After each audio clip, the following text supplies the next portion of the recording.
Welcome everyone, and thank you for joining this course titled The Effects of Climate Change on Human Psychology.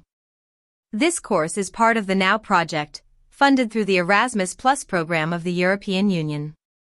The project brings together partner countries including North Macedonia, Spain, Finland, Poland, and Turkey to promote environmental awareness, social inclusion, and educational innovation. The purpose of this course is to explore how climate change affects our emotions and mental health. As climate events grow more visible and intense, it's crucial to understand how they impact us psychologically. This course will help you recognize emotional responses to climate change, understand mental health impacts of environmental disruption, build self-care and resilience strategies, design personal and collective actions for change. This is a reflective, supportive space. You're encouraged to share, learn from one another, and connect your inner world to the broader climate reality we all face. In this slide, we highlight the 5 key learning goals of the course. Understand emotional responses to climate change. We will explore feelings like eco-anxiety, grief, and solastalgia, helping participants name and process their emotions in healthy ways. Explore mental health impacts of environmental disruption. This includes examining how climate disasters, displacement, and uncertainty affect the psychological well-being of individuals and communities. Learn self-care and resilience strategies. We will offer practical techniques for emotional resilience, including mindfulness, nature connection, peer support, and personal grounding exercises. Practice empathy-based communication. Participants will develop communication skills that are emotionally intelligent and rooted in empathy, which are vital when engaging others on difficult climate topics. Design personal and community-based responses. The course will guide learners to turn emotional insight into concrete actions, empowering them to design responses that are both personally meaningful and socially impactful. Welcome to Module 1, an introduction to climate psychology. Climate psychology is the study of how people emotionally and mentally respond to climate change.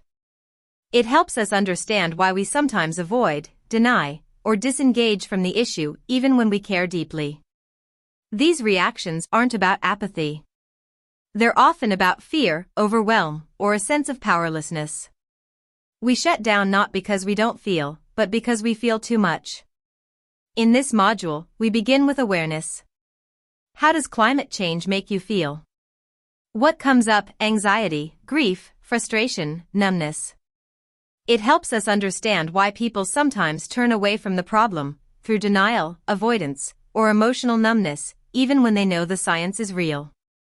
These reactions are not signs of indifference, they're often signs of being overwhelmed, afraid, or uncertain about what to do.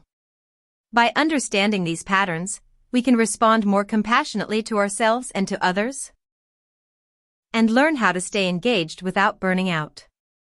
This is where our journey begins, not just with knowledge, but with emotional awareness, resilience, and connection.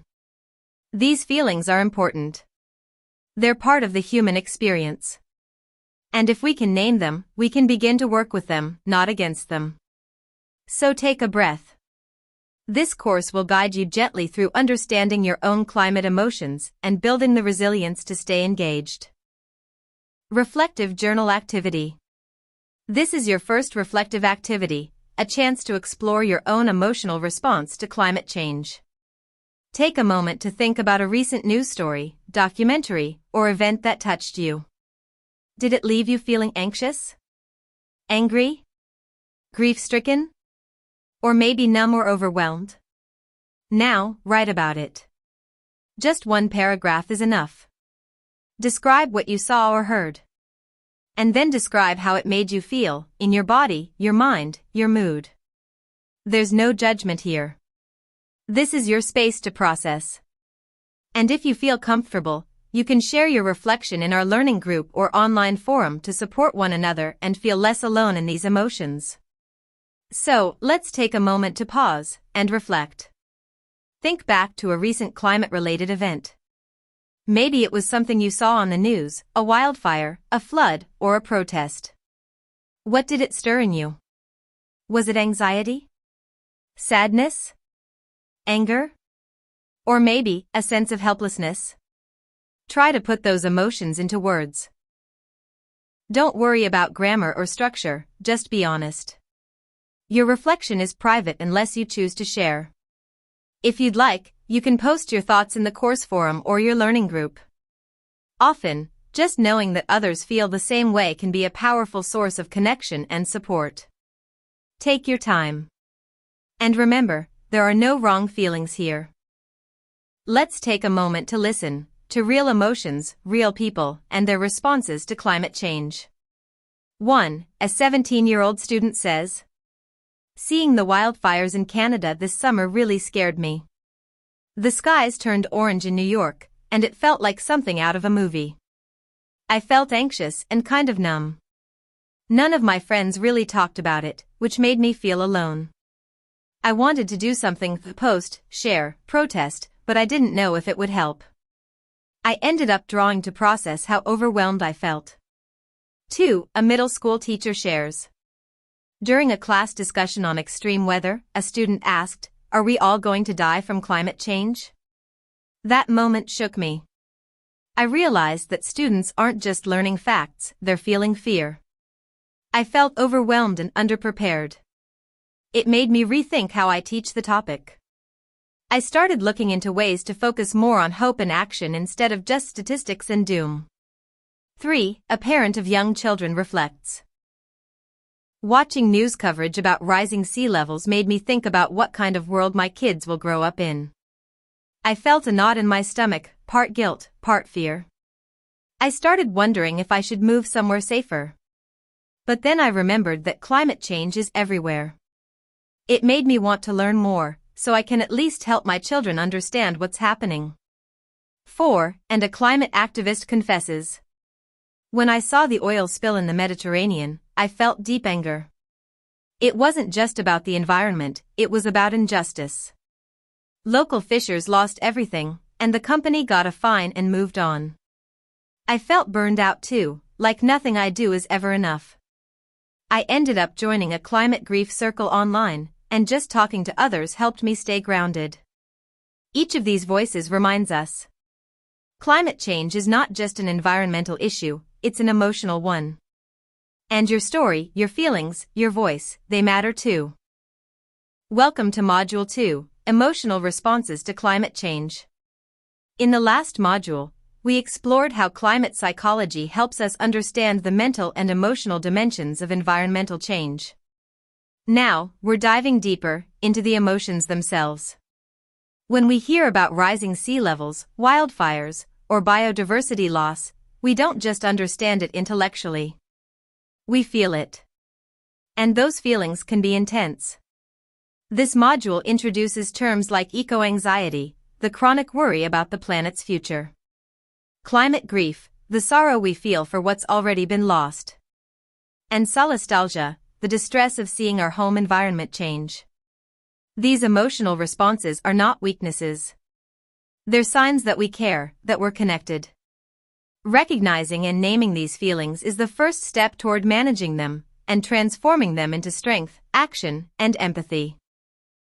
This activity that we will work on in this module is called emotion mapping, and it's a chance to pause, look inward, and name what you're feeling.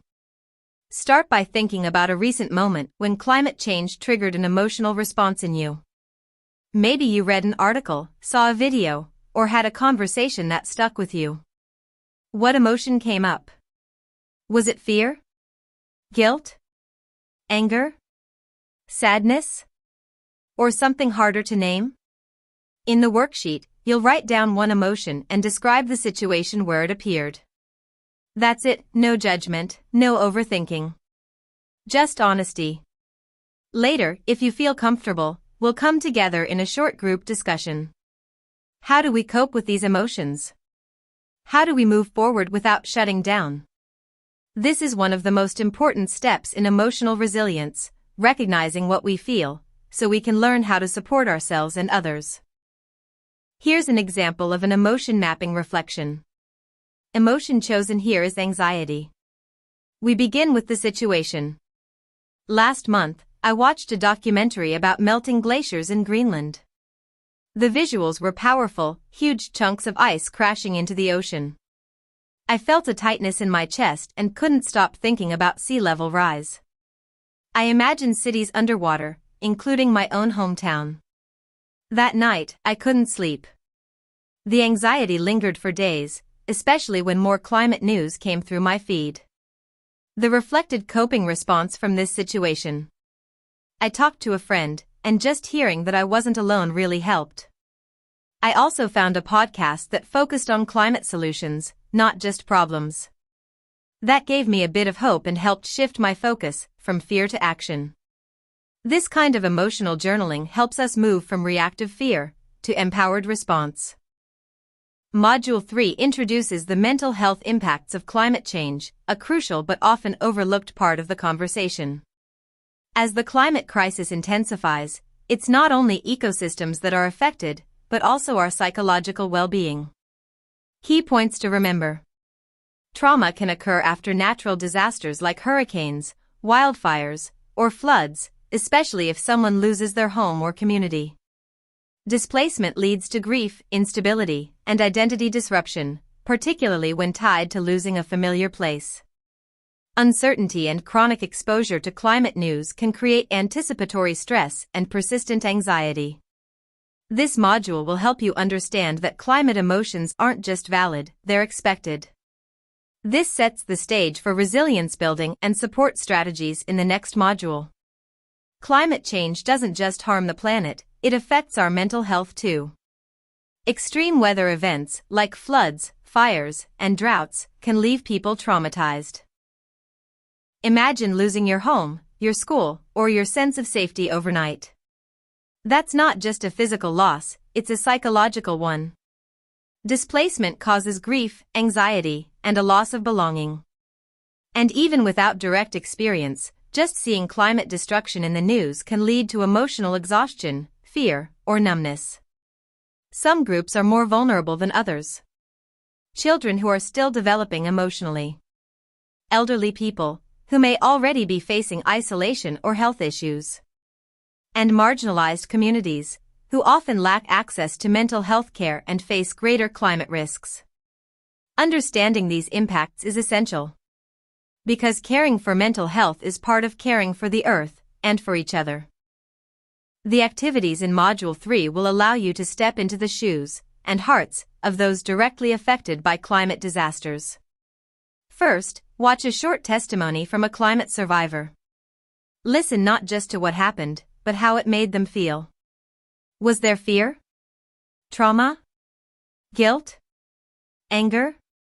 Numbness? After the video, list 3 emotional or psychological effects the person described. This helps us recognize the real human cost of climate events. Then, take action. Create a mental health resource map for your own community.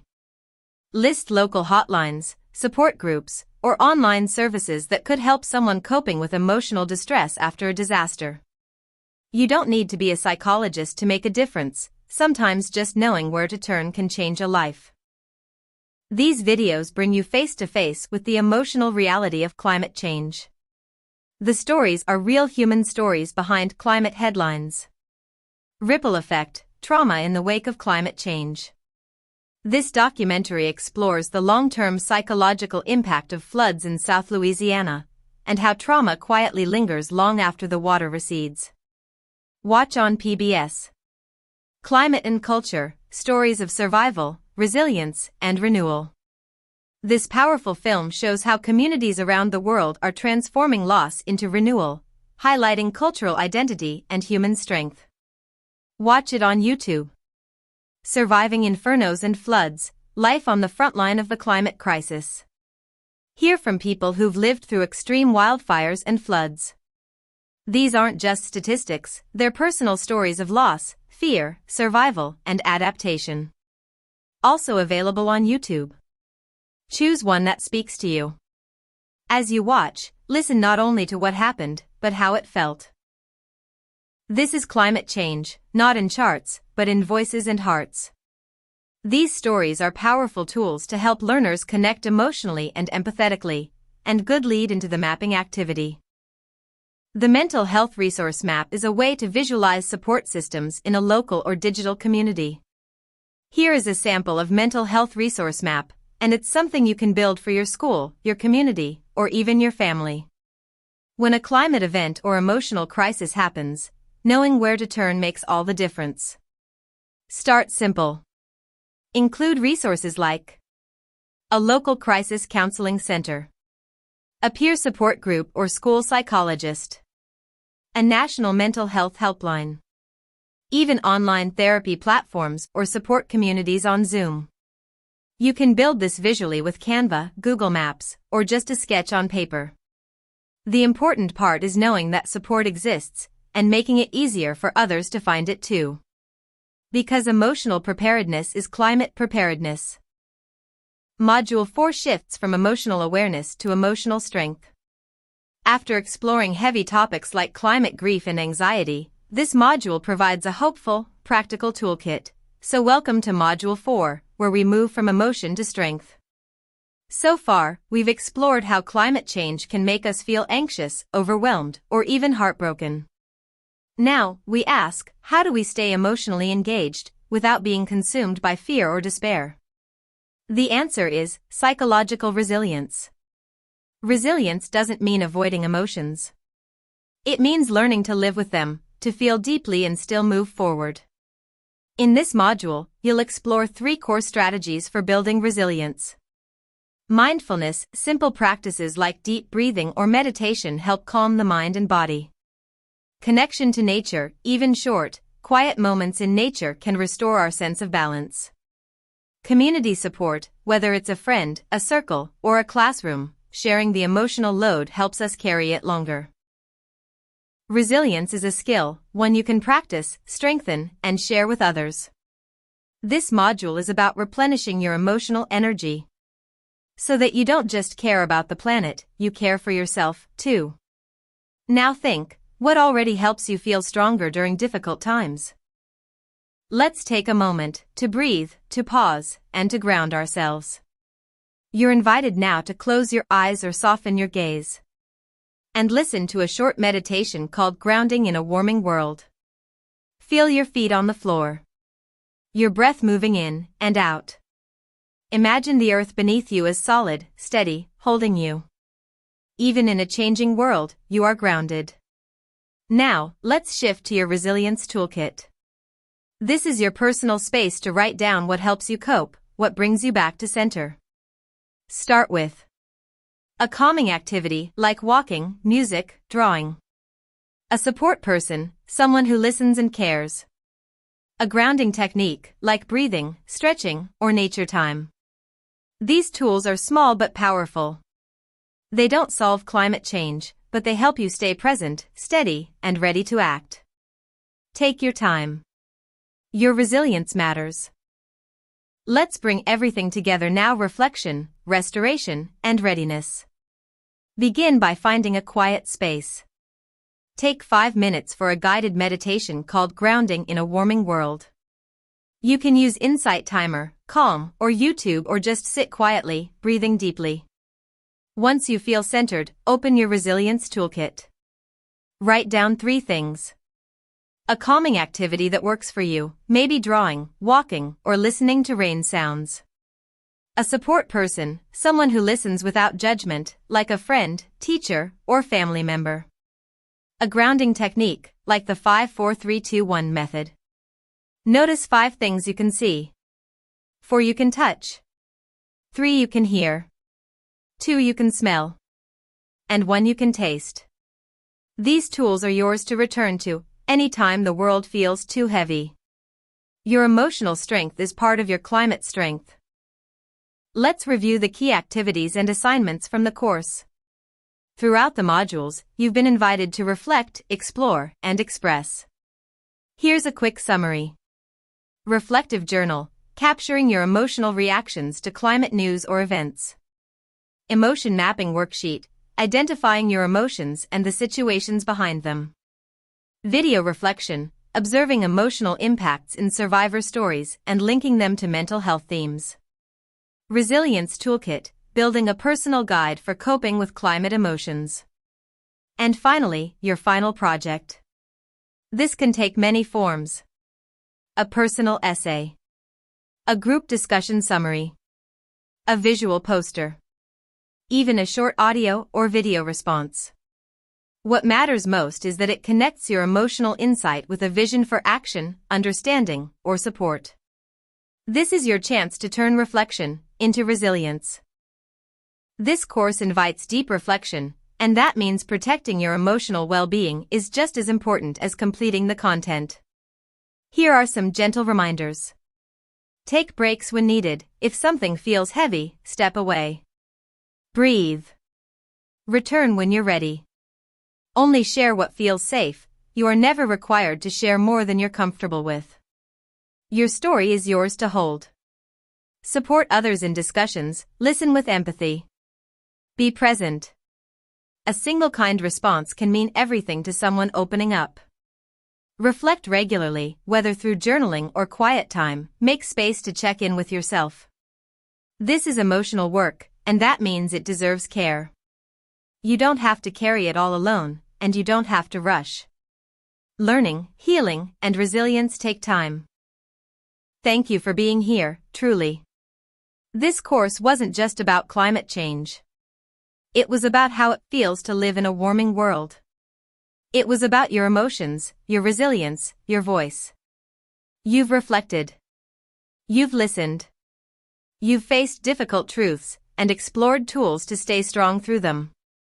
If you remember one thing from this journey, let it be this. Your feelings are valid. Your care is a strength. And you are not alone. Whether you're a teacher, student, activist, or simply someone who cares, your mental well-being matters in this work. So keep journaling. Keep breathing. Keep connecting. Because climate action begins within. With compassion, with awareness, and with you. Thank you, and take good care.